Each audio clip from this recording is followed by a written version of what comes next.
Friends, welcome back to our channel మా ఇంటి రుచులు. నేను మీ స్మార్ట్ విజయ. ఈ రోజు నేను చేసి చూపించబోయే రెసిపీ రాగి పిండితో కుడుములు అయితే చేసి చూపిస్తానండి.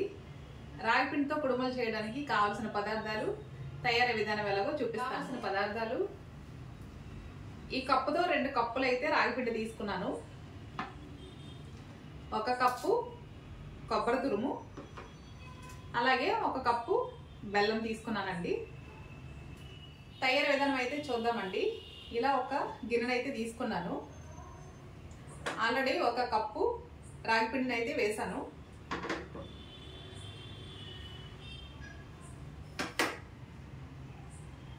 కొబ్బరి, బెల్లం,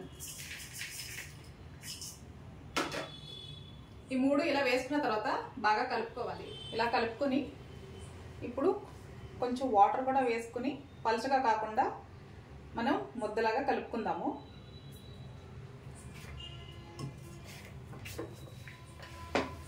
మధ్య మధ్యలో వాటర్ యాడ్ చేసుకుంటూ పిండిని అయితే కొంచెం గట్టిగా ఇలా కలుపుకోవాలండి. మనం ఇలా ముద్ద చేసుకుంటే ఇలా ముద్దలా రావాలన్నమాట. ఇలా పిండి మొత్తం కలుపుకున్న తర్వాత కుడుములను అయితే ఏ విధంగా ఉడికించుకోవాలో నేను చెప్తానండి. ఇది పక్కన పెట్టుకొని ముందుగా స్టవ్ అయితే వెలిగించుకుందాము. స్టవ్ వెలిగించుకొని నేను ఇడ్లీ పాత్రను అయితే తీసుకున్నాను. ఇడ్లీ పాత్ర తీసుకొని 2 గ్లాసుల వాటర్ అయితే వేసానండి. అలాగే ఇప్పుడు ఇడ్లీ స్టాండ్ ఒకటి తీసుకుంటున్నాను. ఇలా ఇడ్లీ స్టాండ్ని పెట్టుకున్న తర్వాత ఈ విధంగా కుడుములను అయితే చేసి పెట్టుకోవాలి. వాటర్ వేడైన తర్వాత మీడియం ఫ్లేమ్లో పెట్టేసుకుందాము. మొత్తం నేను కుడుములన్నీ చేసి మళ్ళీ మీకు చూపిస్తాను. చూసారు కదండి, కుడుములు అయితే ఈ విధంగా చేసి పెట్టేశాను. ఇది మనం ఎలాంటి ఆయిల్ యూజ్ చేయకుండా ఆవిరి మీద మాత్రమే ఉడికిస్తాము. రాగి పిండి పిల్లలకు కానీ పెద్దవాళ్ళకి కానీ హెల్త్కి చాలా మంచిదన్న విషయం మనందరికీ తెలుసు. చూసారు కదా ఫ్రెండ్స్, ఇప్పుడు ఒక 10 మినిట్స్ మూత పెట్టి అయితే ఉడికించుకోవాలి. 10 నిమిషాలు అయితే అయిపోయిందండి. మూత తీసి చూపిస్తాను.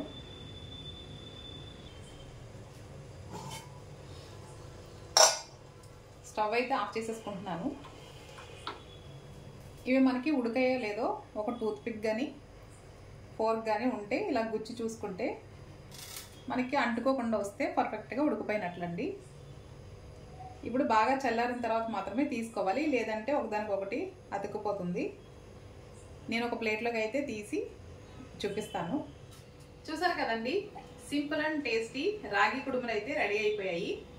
3 ఇంగ్రీడియంట్స్తో చక్కని స్వీట్ అయితే చేసేసాను. నచ్చితే లైక్ చేయండి, షేర్ చేయండి. తప్పకుండా ఈ రెసిపీ ట్రై చేసి నాకు కామెంట్ చేయండి ఫ్రెండ్స్. నా ఛానల్ని ఫస్ట్ టైం చూసినట్లయితే సబ్స్క్రైబ్ చేయండి. Bye friends.